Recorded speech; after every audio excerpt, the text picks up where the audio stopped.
What Was That Like contains adult language and content and is not intended for all audiences. Listener discretion is advised.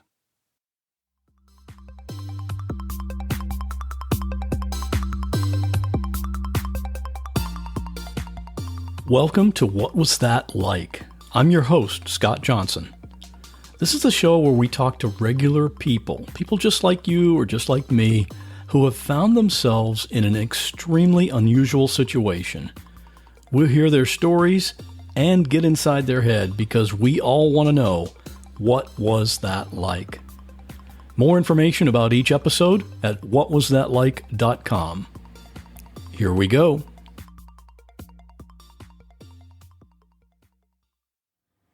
October 4, 2016.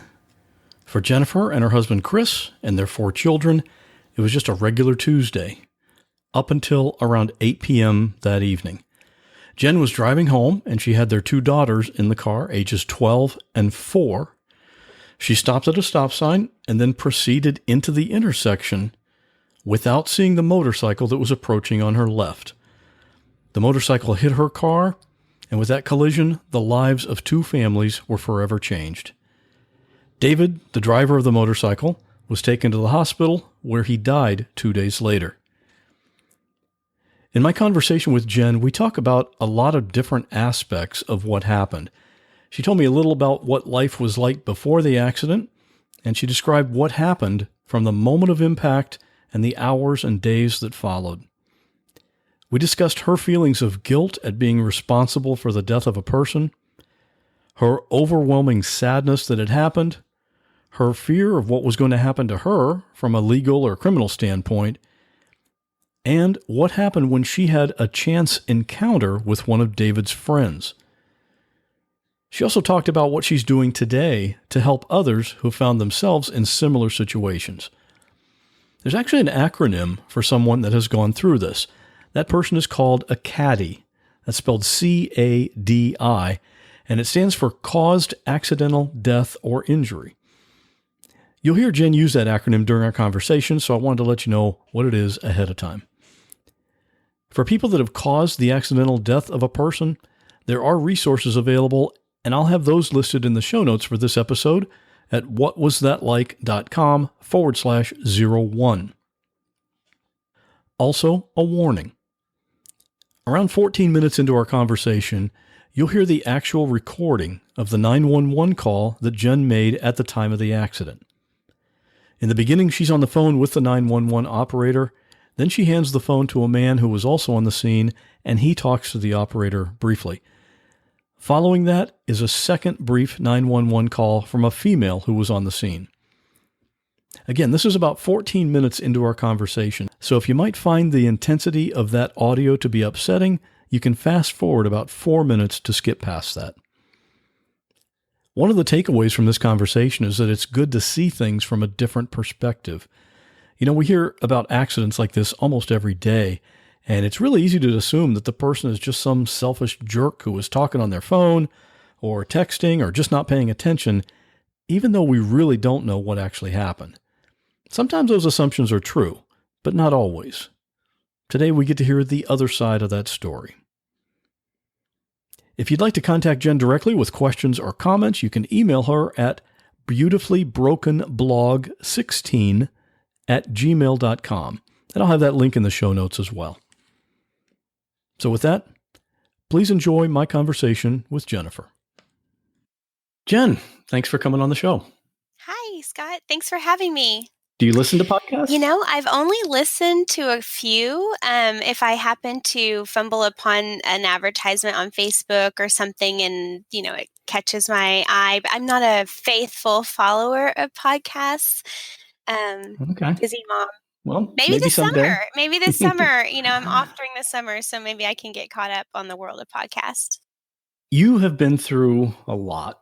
But before we get into what has happened or, the event on that day in October, can you tell us a little bit about what your life was like leading up to that? I know you've got some kids. Your husband is a coach, I think. And can you just tell us a little bit about what was your life like before the accident?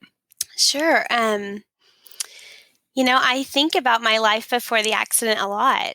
I'm just, you know, firstborn daughter. I have one sister who's younger than me, and so I have firstborn syndrome. um, I love my parents. They are just some of the kindest, most supportive people you'll ever meet. Grew up in Texas, lived in Dallas my whole life. Um, Married to my husband now almost 17 years, and we have 4 beautiful children. And yes, he is a coach. He coaches everything at a small private Christian school. So I'm a teacher. Life was, I don't know, normal. I don't know if there's a normal, felt pretty normal, voter and involved in our church and community and all those normal things. I studied special education. I worked in all kinds of different schools. We've been in ministry. We worked at a children's home for several years. And so our life was always unique before the accident. And we have had adversity. I tell people that our marriage was kind of founded on struggle. We got married young. Nobody wanted us to get married. We were just babies, but we were so in love, and it worked out. So far, it's worked out. Yeah, we're doing good. And not too long before the accident, you had some medical issues with one of your daughters or two daughters. Yeah, Did I read that correctly? yes. So when our oldest daughter was 3, she had neurosurgery to correct a tumor that had developed on her spine called a syrinx. So through that process, which was like 8 to 9 months of getting a diagnosis, we found out that 2 of our children, our oldest and our daughter Katie, has cranial synostosis, and it's a neurological deformity of how the brain and the sutures close. So you can't really tell it sometimes from looking at them, but it can create complications later, like the syrinx on her spine. So she had surgery at 3, because she was trying to explain to me boo-boo, and, there's ants on my feet, but there's no ants there. So she had brain surgery at 3. And later, we went through some other things with her. So the short version of that is basically for the 8 months leading up, my family had extreme kind of emotional stress, but nothing compared to the accident. Like no previous things I'd ever experienced could prepare me for that, but I believe it prepared me for that. Like just the overcoming and the support system and the believing, my faith had been built up, seeing things happen. So it helped and it helped and it hindered. Because I can see what you're saying. You were already a little stressed out from going through all that, Right. But on the other hand, kind of like exercising makes your muscles stronger. If you go through that kind of thing, it could make your mental outlook maybe some stronger as well. Right. Is that? Well, my faith was certainly stronger. My faith was stronger because I had solidified witnessing God answer prayers and miracles for us. And so then it kind of becomes just so real that nothing can take it away from you, but the accident actually almost did. So I almost lost hope and faith working through my accident. All right, tell us about October the 4th of 2016. It was just a normal day that day. And I want to tell you that I'm not OCD or particular about anything, really. I mean, I leave like the toothpaste off the toothpaste thing, and that drives my husband crazy. I leave cabinet doors open. I'm an artist and I do math and I'm kind of all over the place. But when it comes to driving, I'm kind of particular, maybe even arrogant before the accident, where I could tease my husband that, like, well, someone's had a ticket because he's had tickets and I've never had a ticket. And, he's had 4 totaled car accidents and I've never had an accident. And I would tease him pretty regularly if I had the opportunity before the accident, which made it really hard. But so October was a normal day. I taught class. It was a Tuesday. And the kids were very busy. Boys had swim. Katie had volleyball. And, we have our little Haven who, goes around with all of us. And, I taught school that day and went to the gym and got a workout in. And basically, because the boys were at swim practice, I couldn't stay for volleyball. And so I asked a friend of mine to take Katie, and she's like, "Oh yeah, I've got her. We're actually going after the game to eat as a team." I was like, "Great. I'm going to be at the YMCA." And she said, "Well, I'll just bring her to you after we're done eating." And I was like, "Awesome. Great. Thank you." And so I watched the sunset that day, and there's a huge window where my elliptical was. And so I enjoyed, watching. We were kind of on a downside. Haven was recovered. I think I was kind of de-stressing to where the school had already gotten to a routine. And I felt like I could finally start, getting back into the gym and making good use of that swim practice time. And, so I felt it was a good day. It was a great day. And about 8 o'clock, I had just finished out my workout, and I got a text from the mom, and she said she was running home to drop off her girls. So she's like, "I'm dropping my girls off, and then I'm coming to the gym." And I just wrote her back and I said, "Well, that doesn't make sense. If you're home, stay home. I'll just come get Katie instead." I didn't want her to have to come, drop her off and get back out. So I took the girls and went to go get Katie, and I picked her up, said hi to my friend. It was cold. It was kind of just starting to get chilly, not like terribly cold, but chilly. So she ran to the car, and we were just talking about the game. How'd you do during that third match? Did you make your goal? Did you score? How was your serve? Just normal things from the house back to the exit of that subdivision. So both girls were with you at this time. Right. So And my how- 4-year-old, 4 and 12. I knew my friend's home. I'd been there mainly more during the day, but not as much during, at nighttime. And it had just started kind of getting dark early by 8. I don't know. It's basically when I got to there's a main road. I say main road, but it's a country road.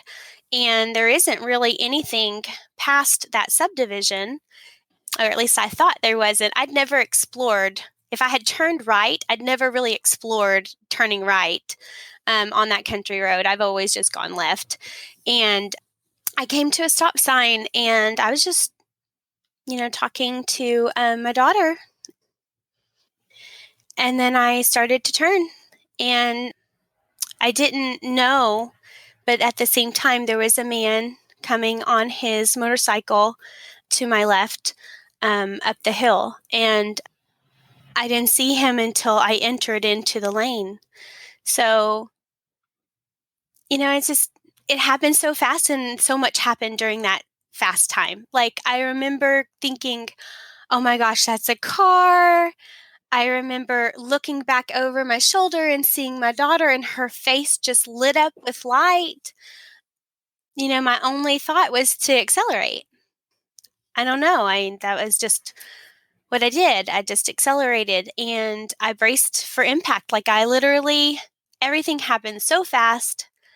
Yeah, I looked over at my daughter, and all I can explain is that, like, the whole car just filled with light. All of a sudden, it was like no light, and then suddenly just light. And I looked at her face where her jaw just dropped, and I braced for impact. And then there was no impact. There was. It was just little. And hold on. I didn't understand what that meant at first. I had already accelerated, so I kind of like went really fast. There was a little bit of skid marks on the street where I just accelerated and then ended up kind of in a ditch on the other side of this country road. Because, I mean, we were in like a country road. And I ended up in a ditch in front of someone's metal piping property. And it just like that. I mean, our worst nightmare. What you can't even, I don't even completely know how to describe to someone how life changed instantly, not just for this sweet man that was there, but for us too and his children, but basically I had a collision with a motorcyclist, and I took me a second to just think what just happened, like your brain had to process, because like I had prepared to be crunched or something, like, and I had to think like, I don't understand. And Katie said, Mama, did someone just hit us? Did someone just hit us, And I had to say, yeah, I think they did. So Katie was already crying. Haven didn't understand, so she started crying. And I looked in the rearview mirror, and that's when I saw him. And all there was his light from his motorcycle. And I realized what had happened. So I looked over at my 12-year-old and I said, stay in the car and pray. Mommy's got to go help him. And I grabbed my phone and I shut the door, and both my girls are just crying in the car. And I ran in the dark towards him because we didn't have any light. And, this thing about this intersection is it's like it's really not a good spot from either side.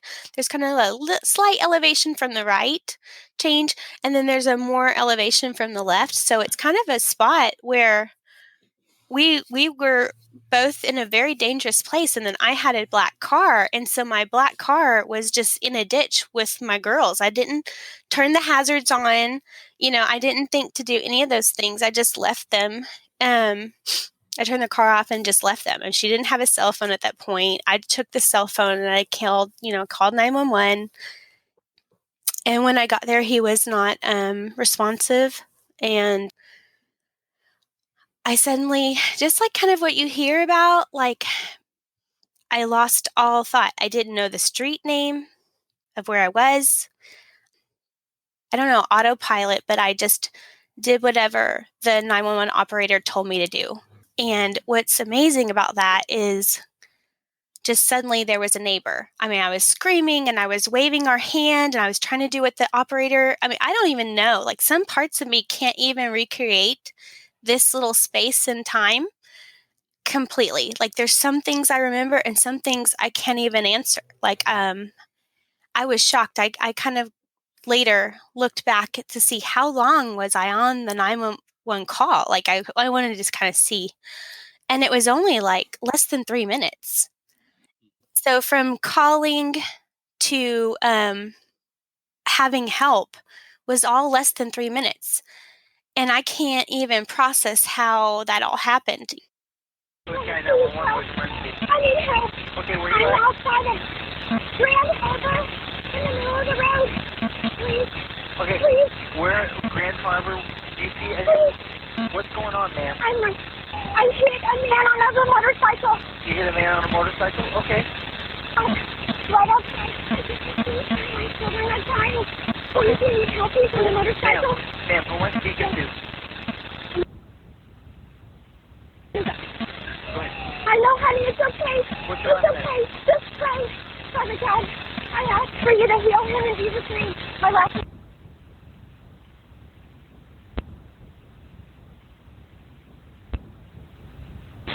Grand Harbor Court. I don't know where on Grand Harbor she is. It's the Grand Harbor Addiction. Anybody know this street? Anybody know Davis Road? Davis Road? Davis Road, yes. Please bring an ambulance. Okay, we're going to... Ma'am, slow down for me. Okay? I'm setting the long card. Thank you. Ma'am? Is he breathing?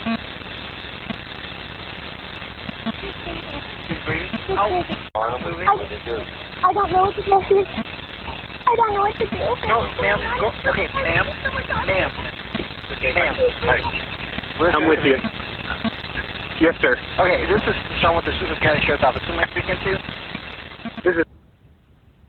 Can you tell me what's going on out there? Yeah, a gentleman is wrecked on a motorcycle on Davis Road. Okay. Actually, they pulled over. Okay. Is the person on the motorcycle, is he awake? Hard to say. Hard to say? Yeah. There's a head injury, so I'm not sure. Okay. He said he was breathing, but he's not responding. Yeah, he's not responding? Okay, he's got a little. Okay, he's breathing a little bit. I'm sorry. There's some movement happening. There's some movement happening? Okay.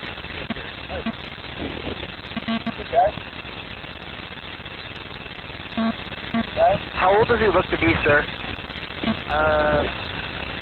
50s. Okay. Late 50s.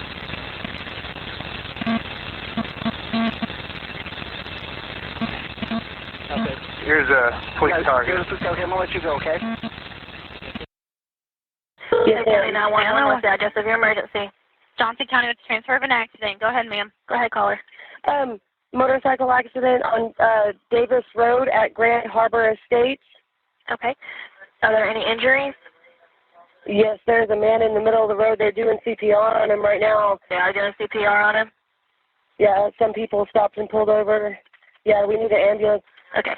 We do have another call. We've already got medics on their way out there. And you said that he's in the middle of the road?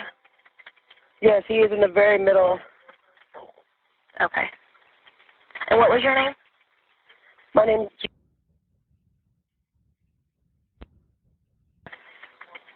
And what's the phone number?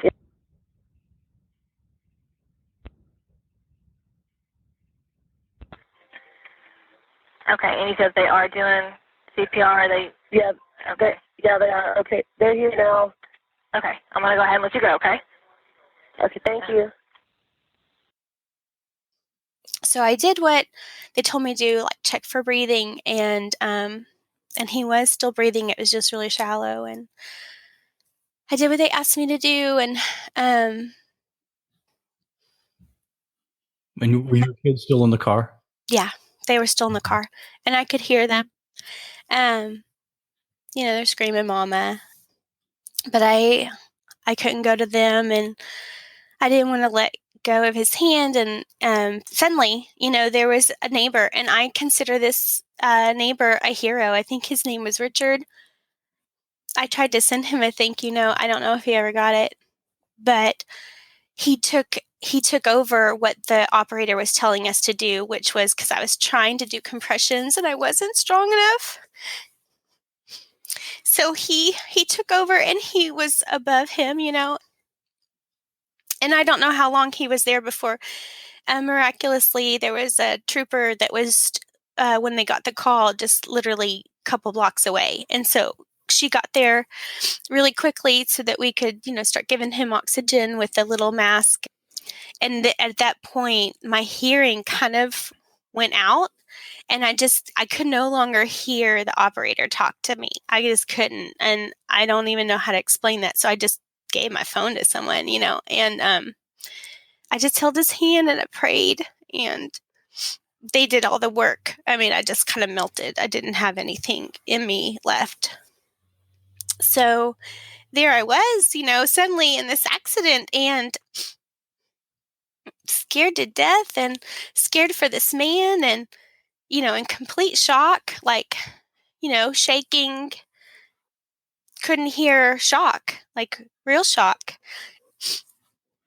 They resuscitated him, and then Care Flight came and took him to a hospital where he could get help. And, that was kind of like, that was how that day ended. And it was not how I would have ever thought that day would end, And how do you just, from that, just go home and go to bed, or Right. nothing's normal anymore. Nothing was normal, and it's still not normal. Here I am 20 months away, and things aren't normal. My normal from before the accident. There is life before and life after. There is Jennifer before and Jennifer after. I'm a different person, not just emotionally, but neurologically. I've had my brain scanned and I have trauma in my brain. Like, they can see the gray matter of, they're called low waves, is one of the therapies that I tried. And she could see that even just my brain waves have changed since my accident. So, but that night, there were lots of miracles that happened. Like, I'm grateful that we could resuscitate him enough to where he got to a hospital and his children had 48 hours with him. He passed away technically on the 6th. And so I'm sure his family thinks of him on October 6th. But for me, it's always going to be October 4th. I mean, I don't know for sure, but when we were still alone, I thought he was going to say something. I actually thought I had got his attention, and the operator had asked me to listen for breathing, to see if his chest was moving. And I thought he was going to speak to me, and he just exhaled, I don't know. But I hold that little moment very sacred. And his name is David? His name was David. Right. Do you know anything about his family? I know very little. I mean, I've tried to be pretty respectful of the family.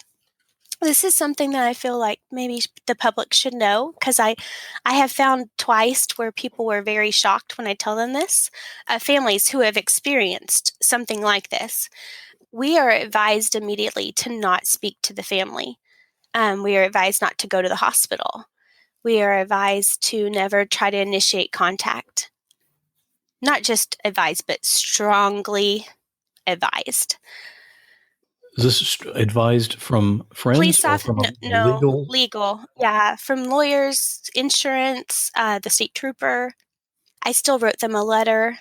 We lived in a small Texas town, so I tried to do a little bit of research, and then God would just provide little ways for me to learn something here and there. I know that he had children, 3 children. I know he had a deeply involved brother. I know that he was a veteran. And in fact, that's where he was headed. I didn't know that there was a VFW just a couple, not even a half mile. So he was a half mile to his destination. Not even a half mile, maybe more like a quarter mile from where he was going. But I knew they did tell me he was a donor, and I'm grateful for that. And I have been told that he was a Christian, and so I'm grateful for that. Can you talk about in the days and weeks following the accident, the support of your family and friends and your church family? How big of a factor was that? It's everything. I think I was in complete shock, kind of like I feel like I was kind of floating, especially while he was still in ICU, and continuously just praying that he would survive, that there would just be some kind of miracle. I was doing that, and that wasn't, for me, I just wanted him to live. And so, I think, I was the first few days in just complete shock, and no one really has a precedent or to be able to have any kind of prior knowledge on how to deal with this. No one that we knew really, besides my pastor, who had been through something similar actually the year before. And so they were the ones that came to me. My husband came and got the girls. They had to block off the street, both ways. And he had to come and get the girls from me. And later, he stayed with the kids, and our pastor and his wife came to the scene to pick me up. It took several hours to process the scene, and I just sat there, and they came to help me. And what's just crazy about that is that my pastor had a man throw himself into oncoming traffic the year before. The man was very intoxicated and trying to commit suicide.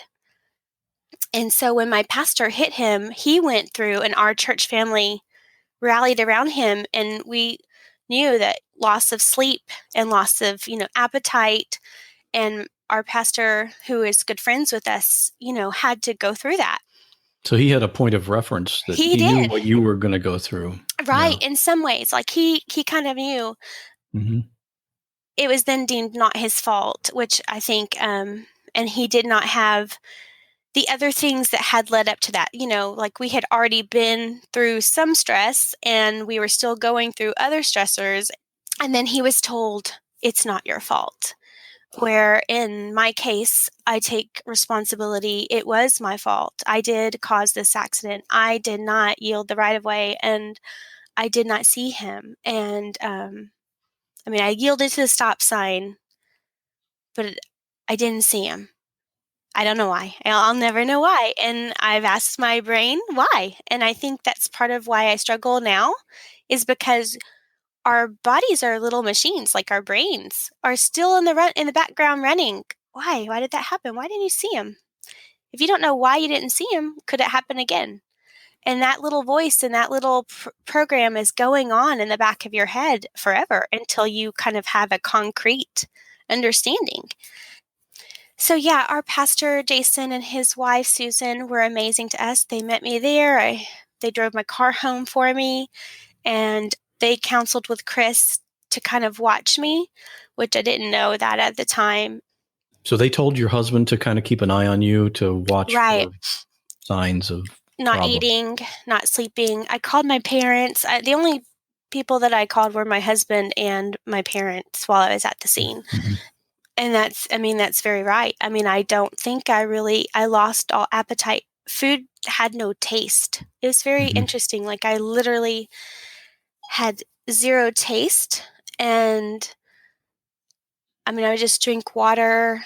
I just literally just floated around, kind of dazed. I would hear people and I would interact, but I mainly spent the next few weeks crying, just weeping continuously. Just couldn't sleep. Even when I laid my head down, I never went into REM sleep.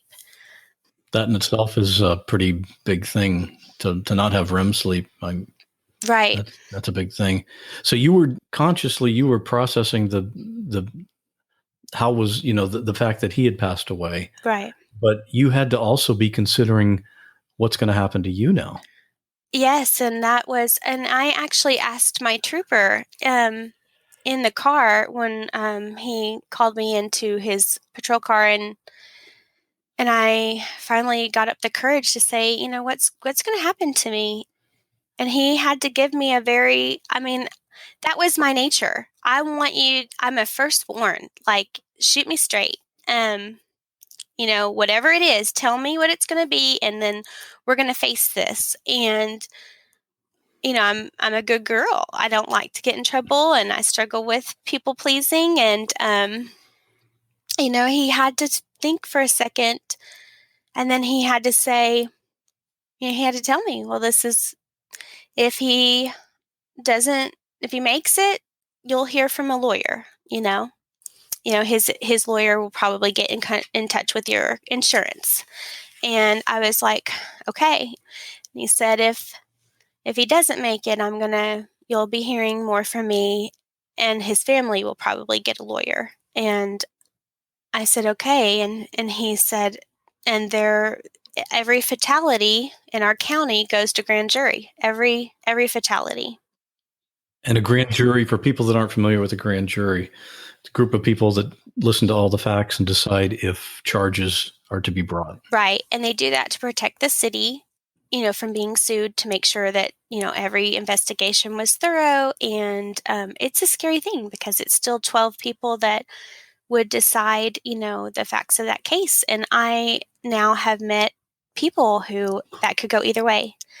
And so we had to wait, 3 months. I hired the best criminal defense attorney in town. And that's just weird, to be told you need a criminal defense attorney. I mean, my mind. Especially for someone you describe yourself as a firstborn, a rule follower. Right. All details, and all of a sudden you've broken the worst rule of all. That's got to be just unforgivable. How does your brain process that? Right. Unforgivable. I mean, the worst unforgivable thing. And I just immediately, so you're just in complete shock. And, my parents and my husband were just very like, my therapist and our pastor, hey, these are the facts. You were not speeding. You were not on your phone. You were not drinking and driving. You stopped at the stop sign. This is done. And I think it's going to be in your favor. My therapist kept saying, I really feel like this is going to be in your favor. Mm-hmm. And no one can give you absolutes. And of course, you feel like maybe you should be punished. Maybe I deserve whatever they need to do. Do I need to die? I mean, I literally went through everything. Like, do I deserve this too? Because I caused this. Do I deserve jail time? And am I a killer? Am I a monster? These are all the thoughts I had to suddenly process. Do I have a victim now? I mean, I couldn't even wrap my brain around all the things that happen in a split second. It was extremely hard. How long did you have to wait to find out if charges were going to be brought? Right at 3 months. Right at 3 Okay. months. Yeah, we actually got the decision right before Christmas. And that's another miracle. Mm-hmm. So, before we get to the grand jury decision, can you tell me about the one time you were having a sale and you met a neighbor? Right. So I had a couple of big prayer requests. My prayer every day was for his kids, that they had a support system like mine or better. Because I had people around me loving me and walking me through it, and I just hoped and prayed that they had that stability through their grief. And so that was one prayer. Another prayer I had was that I could somehow meet someone that knew him. And then I was also kind of terrified that anybody I knew would know him. So it's funny. I mean, it was really right there. Like, I wanted to meet someone that knew him to maybe kind of know a little bit more about this man that I suddenly truly cared for, that I only knew for 2 minutes. But I feel like it was just the most important 2 minutes of his life. Because, so I was having a garage sale and I had been praying that. And, I want to meet someone, Lord. I just want them to know that I'm not a monster and that I'm sorry. And so there I was having this garage sale, and I had a friend and my mom there helping me. And our neighbor came over and said, hey, how much do you want for this elliptical? And I was like, I'll make you a good deal. I will make you a great deal, neighbor special. And he was just the sweetest old man. I mean, I'd seen him a lot. I knew his wife was a gardener, and he was always he's retired and coming and going. That's pretty much all I knew about him. And he said, "Oh, my wife would be so thrilled if I surprise her with this elliptical." And I was like, "Awesome," And then he paused for a second, and he said, well, let me go run some veterans over to the VFW because I help people who can't get around anymore. I'm going to go drive them around a little bit, and I'll be back. And if it's still here, I want to buy it. And I said, well, I'll hold it for you. But then I thought, my brain stopped. And I knew what he was talking about. That VFW that's right there where my accident was. And I knew that David was there. And my heart just started pounding. And my mom and my friend were just sitting there, like they're still sitting in their chair, and I was sweating. Like I immediately felt anxiety, and then I looked at him, and I reached out my hand to him, which is really kind of weird. He probably thought, what is she doing? And I grabbed his hand and I said, did you know David? And this is probably within a month to 6 weeks or so. I get really foggy on time. Time is difficult for me. And he looked at me and he said, I didn't even say his last name. I just said David. And he said, yes. And then I had to tell him it was me. And, I think he had to kind of process that for a second. And then he was like, I would have never thought it was you. Because when you hear about these accidents, you immediately think about this irresponsible, drunk, selfish. We all are guilty of this. We are all, I have eaten my own words, and I can tell you about that in a minute if you want to, but I literally have eaten my own words in situations like this. So I said it was me, and I began to shake and quiver. And then my mom started crying, and I had to say, I'm so sorry that you lost a buddy, and please tell anyone at the VFW, I'm so very sorry for their loss.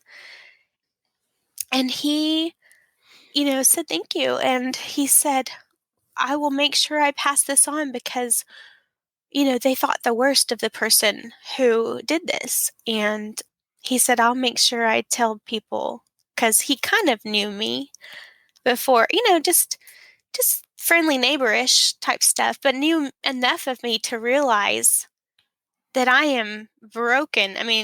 I just literally broke down. I almost felt like kneeling and letting him just like hit me or something, that's kind of how you feel. Like you feel as if you need to be just, I don't know. Just extreme guilt. Extreme guilt. It's extreme guilt. And it's, but there's nothing that can make this better. There's no amount of money. There's no words that I could ever say. There's nothing that I can truly do to make this better for anyone who loved this man. He was an innocent man, and he lost his life very tragically. And, I have to live with that. It's kind of a daily thing. So he bought that elliptical, and he was very sweet. I found out later he did talk to his children, or at least a family member on my behalf, which I didn't know. He did that for a while. I had no idea. I didn't ask him to do that. I told him, he mentioned, hey, if you ever want to come and talk to the officers, we can invite you into the meeting and you can address the officers.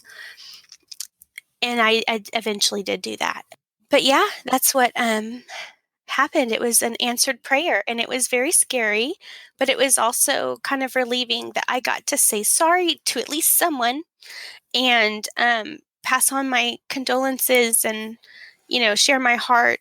And I felt really good. I felt very, very grateful that the Lord would provide that. It was just amazing. I feel like that was a true miracle that he just happened to say that. Otherwise, I would have never known. If he just said, hey, I got to go drive a buddy to run an errand, right, I would have never known. He just happened to say VFW, and I happen to now know that we're down the road. The accident happened within a mile of my home. Yeah. Okay. So you said it's like a few days before Christmas, you got the news. How did that happen? So we didn't think it was going to happen, and we were all praying that I would be seen by this grand jury. My attorney said that, grand juries they get seasoned, so when, they have a term of 6 months. And so when they first get on their first session, they're very sensitive and they don't want to make anything wrong. So they pretty much indict everybody because they don't want to carry that burden either. I mean, can you imagine if you really had to put yourself in someone else's shoes? Like, if this had been my husband, I get it. I mean, what I'm saying? Like, I get it. And, the day of the grand jury, I did prepare. I had, my parents came into town and we had people that were praying, ready, to be with us. And I shipped out all the kids. They each had a friend to go to, and it was the middle of the week, but they got to go spend the night on a school night with friends. And our friends that knew what was happening, they had, they were going to distract them. They had an activity planned, and, everything was fished out to make sure that Chris could just focus on me, getting, if I was, indicted, to place bond. And, and they assured me, if that happens, we're going to put you in a safe place. You'll do what's called a walkthrough. I mean, just, and that's actually, my husband didn't really have kind of an emotional, he had emotional, but he it really became real that night before. He probably, as a man, he wanted to help, but this was out of his control. Right. And, and so I'll tell you, before the accident, I kind of was that person, when Haven or Katie needed an MRI or a scan or a neurologist appointment, I made it. I kind of handled the insurance, and I handled the doctor's appointments, and I would take care of it, all those things for us. I kind of took care of, at one point, finances. And then when I went to graduate school, he took over finances, but I kind of, he was always the leader of my home, but I feel like I don't know how to describe it, but I was that go-to person. Like, if it needed to be done, I could do those things. And I could be reliable, and, I could juggle family and work and graduate school and, ministry. And then I couldn't. He knew that in that moment, he had to kind of take things on that he had never had to in 15 years of marriage. And he did it so wonderfully and so amazingly, where he literally, he played out our vows. I mean, vows are no joke, whether it was just making sure that I ate or slept or let me cry and just hold me. And at that point, he had really taken, since the accident, groceries, lunches for the kids for school. I mean, I literally couldn't hardly do any of those things just besides just breathe. Breathing took effort. And when we got to the grand jury, when I did set up who was going to go where. It kind of almost like I felt like I was back to my old self just for a brief little bit, because I wrote out a piece of paper and I said, okay, this is the contact information for so-and-so, and they have so-and-so, and, for one of our kids. And this is the contact information to so-and-so family, and they have Katie.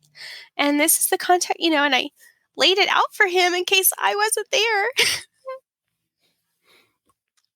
That's crazy. And I don't know if it was just the glimmer of, that's how I used to be, having it all for him laid out, here's the doctor appointment, this is the time, this is where we're going to be, this is the address. I don't know. But suddenly he broke down, and then I was strong again. And, but thankfully we had that next day, and, everybody was ready. And my lawyer said, if you get a call from me, that means I need you to come down to the courthouse. And in case the grand jury wanted to, ask me questions, or they told me that arraignment and things like that wouldn't happen till after 5. They kind of, I guess, see all the cases, and then all the decisions are given out all at one time is what they said the procedure is. So we had expected to not know yes or no until 5 o'clock, because they want to make sure the grand jury has been able to dismiss and no one, is aggressive or upset about a decision, so we had all kind of taken the day off, and many people were surrounding us, and everything had been figured out. And my mom had just got there, and there popped up on my phone was my attorney's office calling. And I just remember just thinking, okay, okay, okay. And he didn't really prepare me for what they might say. He just said, you just go through whatever they ask you, just be as honest as you can, and so I saw that call come in, and I think I wanted to vomit. My mom looked at me and said, why don't you go upstairs to take that call? And when I answered the phone, it wasn't my lawyer. And I was really confused. And he said, Jennifer, I'm the district attorney. He said his name. And he said, the grand jury asked for me to call you personally and tell you that they've given you a no bill and they want you to have a Merry Christmas with your family. And I was just in shock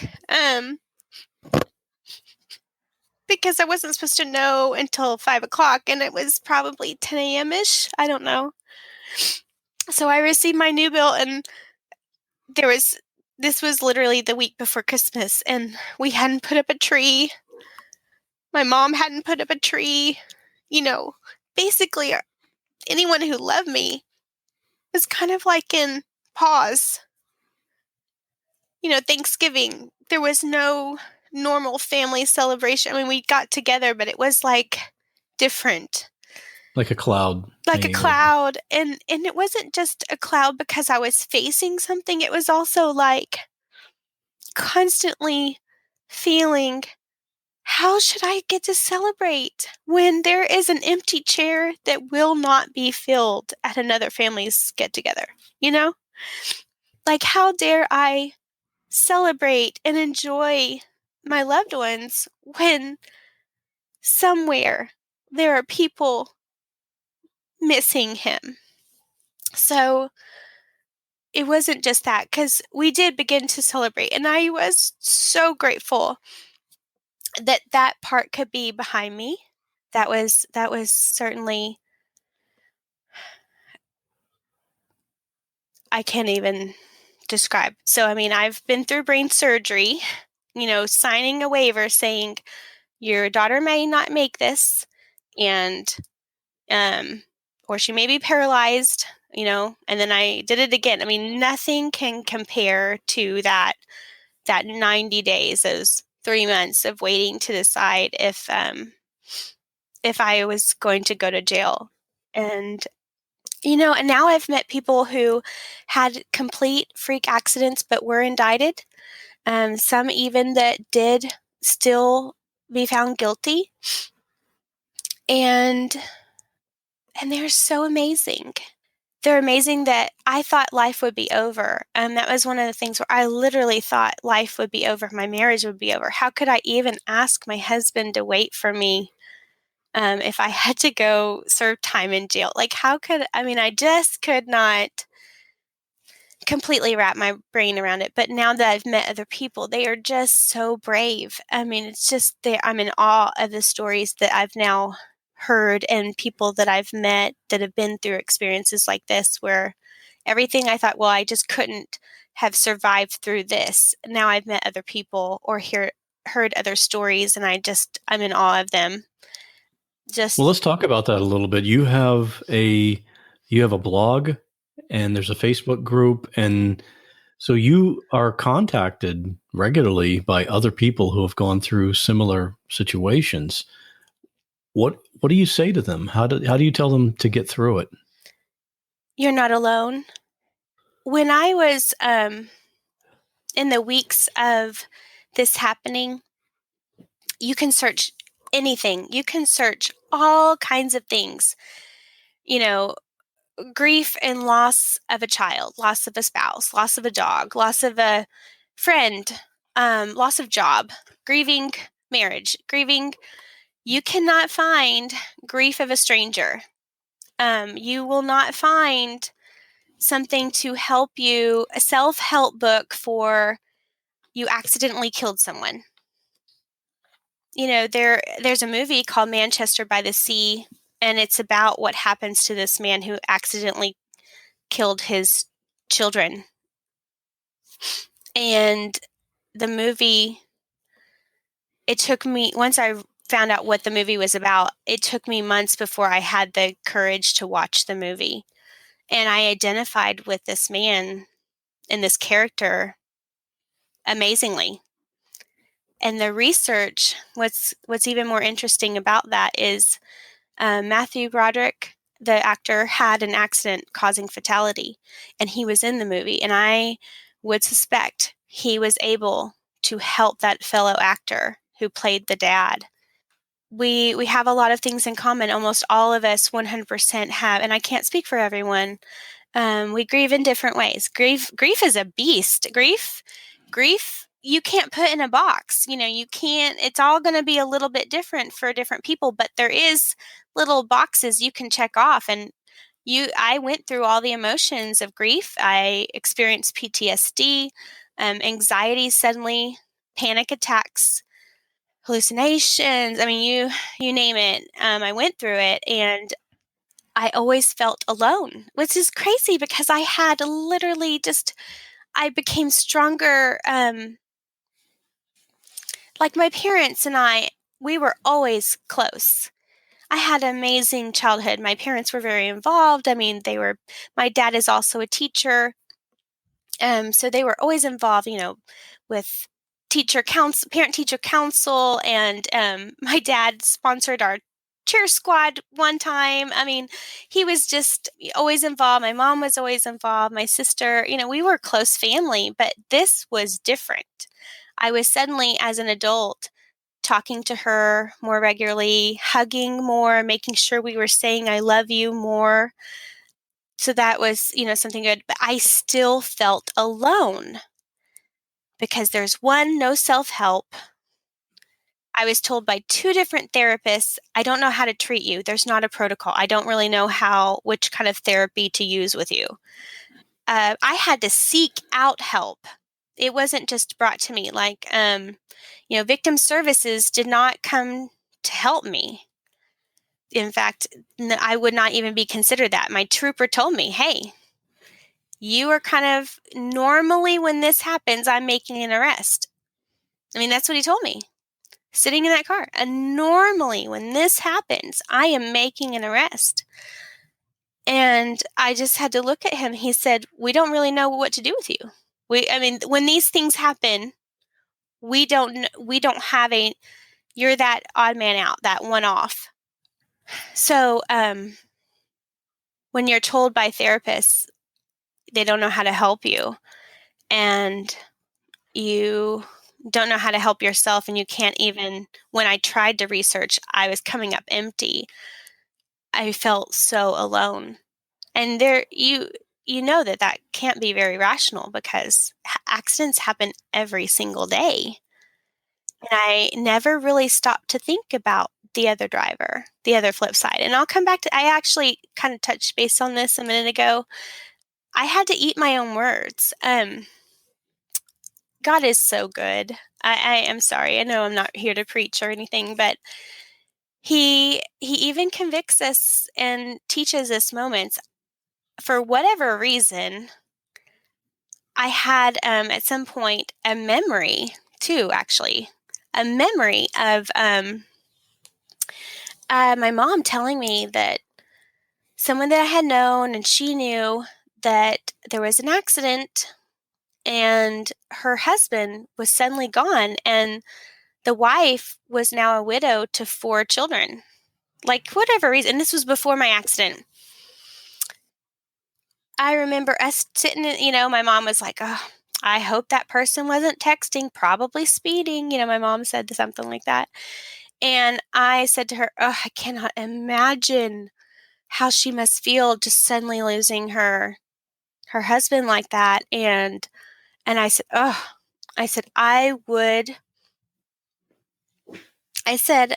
and this is all that I remember. I said, I would pursue that person to the ends of the law. And God gave me that memory. I said that. And I had to eat those words. And I had to, months later when I remembered this, go, oh my gosh, please forgive me. Please forgive me for ever judging that person. I mean, maybe they were texting. Maybe they were being negligent. I don't know. But I didn't know the facts of that case. And yet here I was saying, oh, I'm angry for that family. And I said I would pursue them to the ends of the law. And then here I am on the flip side saying, God, please show mercy and grace. And I'm grateful for that lesson. I'm grateful for that memory. I am, because when I received the hate mail, when I received not threats, but just anger and frustration, the judgment, because I did, people sought me out. I had to, turn off my Facebook, and I kind of reclused a little bit. And I understood. I did not retaliate. In fact, I felt understanding of their hurt and their anger. But what I hope our group does not only offers, hey, caddy, fellow caddy, ACS survivor, you're not alone. You're not alone. You are not alone. You are not a monster. You are grieving. You're not crazy. Here are suicide hotlines. Here are therapies that we've found that have helped other people. We want to become like a resource. So another caddy, my sweet friend that I met through this tragedy, and I haven't actually met her or even talked to her, but she was interviewed and I was interviewed, and we kind of came together in this amazing way, and she created a website. And so the only resource I ever found, so remember, months and months of searching, months and months and months of searching. And I would even search what was going to happen to me. So I would search things like accident plus fatality and my fault. Trying to, I would just try to find something, and I would find either nothing, or I would find things where, like I found a man in Austin who was indicted. He was eating a shrimp taco, and a shrimp fell out of his lap because he was driving. A shrimp fell out of the taco into his lap. He was in Austin, and he glanced down to pick up that shrimp out of his lap. And lots of people bike in Austin, and he hit a cyclist, and the cyclist passed away, and he was indicted. I think that's a whole nother conversation. So there's also the aspect of our voice is to educate the public about what is distracted driving. I think it's phenomenal that we're trying to improve upon texting and driving. But guys, this could happen to anyone. When I gave my interview for the New Yorker, the journalist said, "Your story scares the hell out of me." And I pardon my language, but that's what she said. She's from New York, but that's what she said. Your story, because you are just that everyday Joe. And on that day, I'm guilty of, driving while tired. I am guilty of driving and getting onto my kids in the back seat.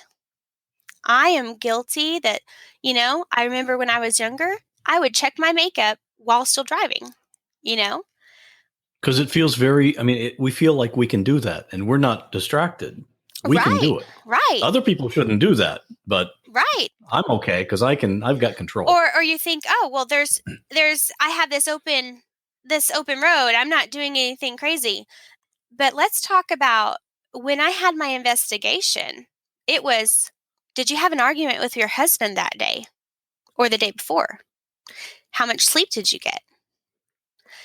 Were you getting on, what was happening with the kids? Were you having to get on to them?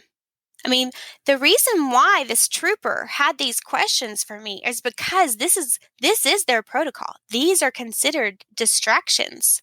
Mm-hmm. How loud was your radio going? Were you dancing to the songs?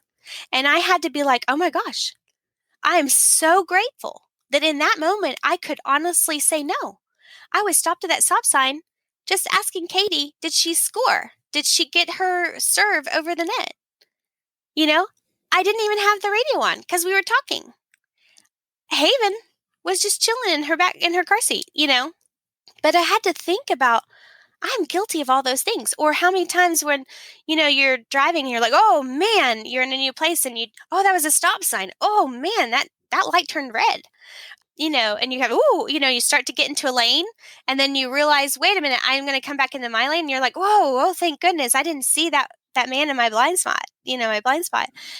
We all have these moments that we can take into our thoughts.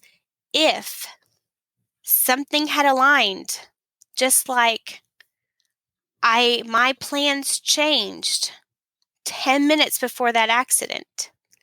And apparently, and I don't know if this is true, he had already been at the VFW, left, and was coming back. He had just bought that motorcycle that day. There's just some parts where I hope that your audience will be a ripple of compassion as they start to, because you will then notice these accidents really do happen every day. And if you ever see it floating around Facebook about, oh no, there's been a fatality on I-35 or whatever, some highway, and you immediately think about that family who just lost a loved one. Absolutely. But also to just go, wait a minute, there is a whole other aspect, not just that family, a ripple of people's lives just changed.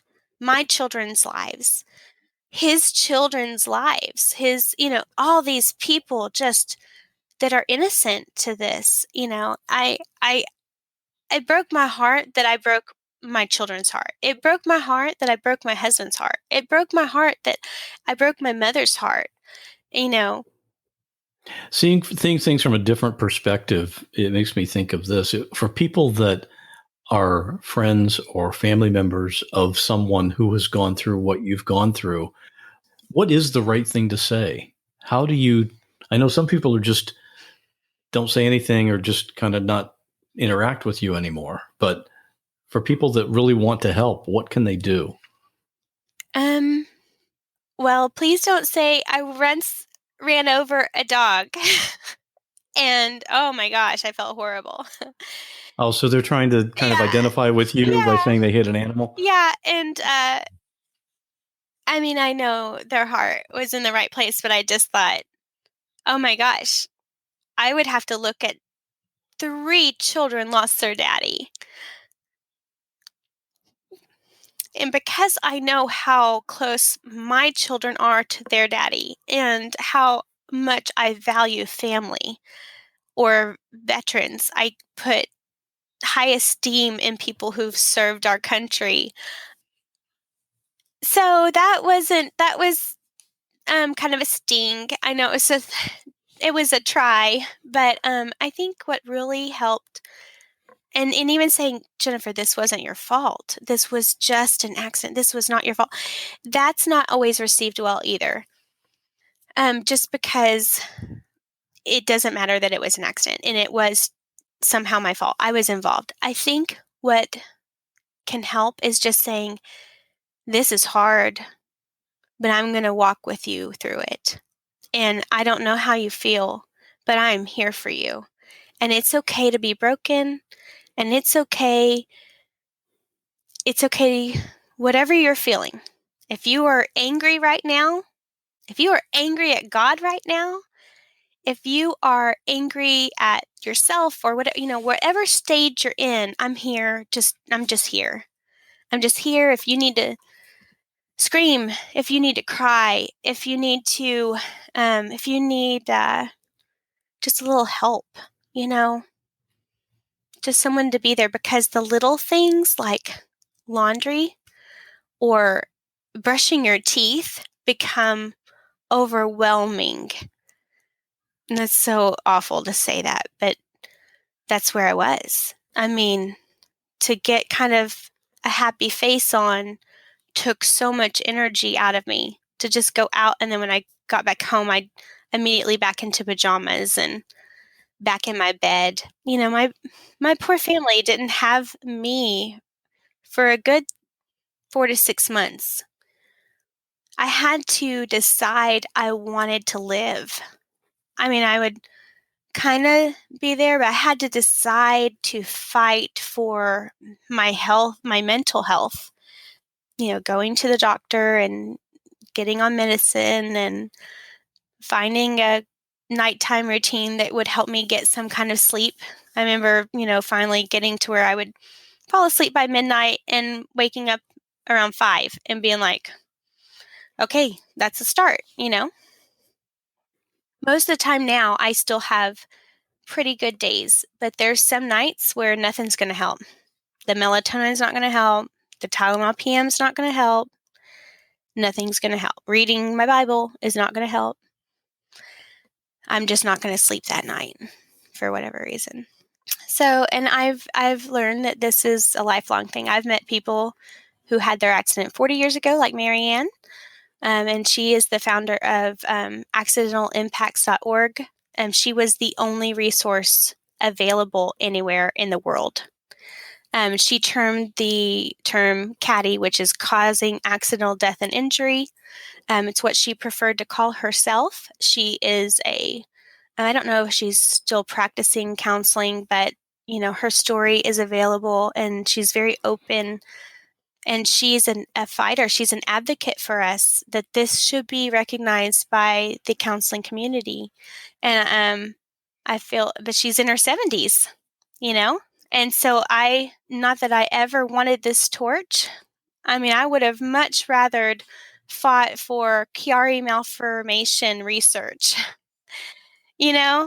I would have much rather, Right. Advocated for special education or even working with at-risk youth and like what we've done before. Never in a million years would I have wanted this cause. Sometimes you don't get to choose your cause because it chooses you. Right. And so when I was crying on my therapist's couch, bless his heart, my Dr. Knox was amazing. And I'm forever grateful to him. He took me on because he had, special knowledge. He actually is a chaplain and he works a lot with police officers and PTSD. And so anyone that is a caddy, we highly recommend a therapist that specializes in PTSD because it's as close as they can relate to that battle and, survivor's guilt, things like that, which is all that all of us experience that. And it's cross-culturally. We've been contacted now from several countries, both the wives of people and mothers of other people, all age groups, all ethnicities, and they are reporting back the same things that they can recognize. We all have these where we can finish each other's sentences. When I found the first couple of, I started a blog, and at first I wanted to keep it private because I was so afraid of the backlash and the people who say you should be in jail and you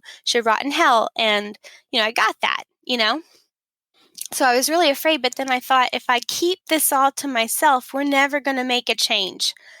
And I had to be willing to take that on. And so I finally did that. And when other caddies find me, we feel like we can finish each other's sentences. We can finish each other's thoughts. And we're like, oh my gosh, you were in my head in some of my blog posts. I mean, and I'm so grateful, because I'm like, okay, good. If you think that and I think that, maybe I'm not crazy. Because you want that validation that you're not crazy, and because you feel crazy. So anytime I find like someone like, oh my gosh, I can relate to that, it helps you to feel like, okay, this is normal. My normal. I wish it wasn't normal, but this is my normal, because if you feel this way and I feel this way, then we can at least go, okay, we're not crazy. How do we keep moving forward? And okay, well, this is what works for me. So I used art therapy, and I did this thing called neurofeedback, and it was amazing. I wish I could do more of it. There is somebody else who said, this is how I remember the lost. He did a memorial kind of thing for the victim. And that gave me an idea of something that I wanted to do for David, and so we all keep the people that we hurt in a very special place in our heart. I mean, that is something that's consistent. Even if we knew them or if we didn't know them, we hold them in just like this delicate relationship place that we can't even describe. It's weird. We don't know a name for it. Yeah, maybe you need to create a name for it. Well, if people want to contact you to ask you questions or for resources on how to get through something like this, how can they do that? Okay, so the first website I'll give you is accidentalimpacts.org, and that is a website. That is Marianne. She is a social psychologist and educator. So her website, you can find it, accidentalimpacts.org. And we'll have this. You can send that information to me, and I'll put it in the show notes for this episode. Absolutely. And so she's kind of the trailblazer.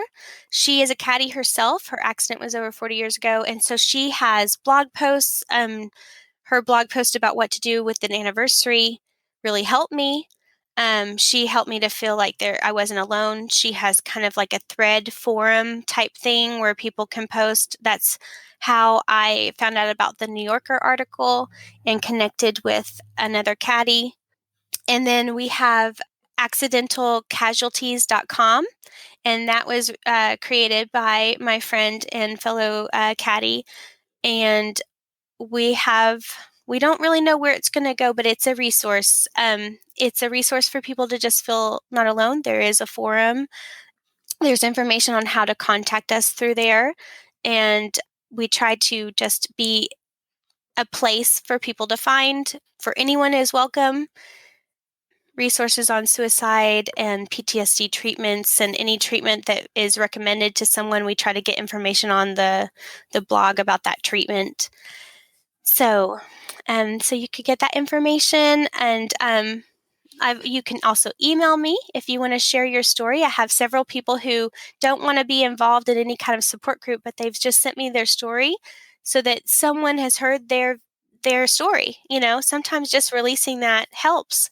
I certainly found it therapeutic to finally go openly in public about my story. So I appreciate you with this as well. So, and that email is beautifulybrokenblog16@gmail.com.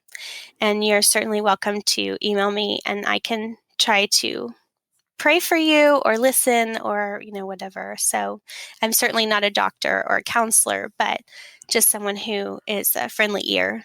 So. Right. And you're familiar with the resources that are available. So maybe you can direct people to whatever's appropriate for what. Right. Or if they have a resource that we don't know about, I'd love to know. I'm still a person that is deeply affected, and I now live with anxiety. So, I love to learn and about other resources. So great. Jen, I'm sorry your family has gone through this and that David's family has gone through this, but certainly grateful for you coming on here and sharing your story. And I'm sure it's going to help a lot of people. Well, thank you. I appreciate you, Scott. Thanks for reaching out. Thanks for listening to this episode. My goal for each show is to introduce you to people and stories that you just won't find on other podcasts. If you want to help support the show, please subscribe so you never miss an episode. You can click the big subscribe button on the website, which is whatwasthatlike.com, or on Apple Podcasts, Google Podcasts, Stitcher Radio, or whatever app you use to catch your podcasts. In the near future, you'll be able to connect with us on Facebook, Twitter, and Instagram. Still working on getting those set up. In the meantime, though, if you'd like to contact me, you can email me at scott@whatwasthatlike.com, or just go to the website and click on Contact. Thanks again for listening, and I'll see you on the next episode, where we'll once again ask the question, what was that like?